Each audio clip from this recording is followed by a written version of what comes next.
So the budget has several iterations every year. That's normal. That's usually what happens. It starts with the executive office with the governor, it passes to the Senate, and then it goes to the House, and then they negotiate on something that everybody agrees on between both chambers and the governor.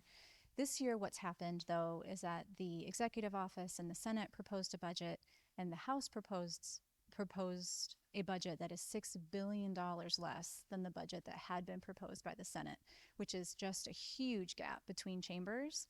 And why it's pertinent to us right now as nonprofits is that so much of that $6 billion is comprised of social services that will impact our everyday lives here in Michigan. So our representatives need to know that the public isn't comfortable with this decision.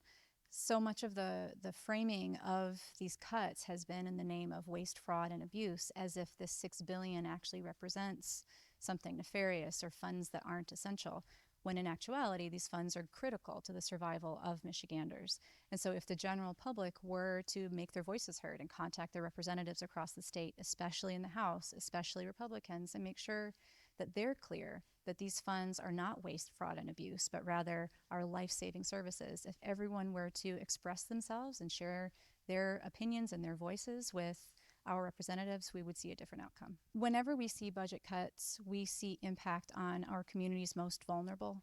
I think what's unique here is not only will we see tremendous impact on our most vulnerable community members, but this impact is so wide-reaching that it will impact everybody of any socioeconomic status, of any identity, because when people are hurting in a community, it causes rises in things like criminality, things like homelessness, things like food insecurity. When people worry about their own survival, we see behaviors change. And for the interest of protecting our communities at large, it is in everyone's best interest that we protect everybody in our community, including the most vulnerable.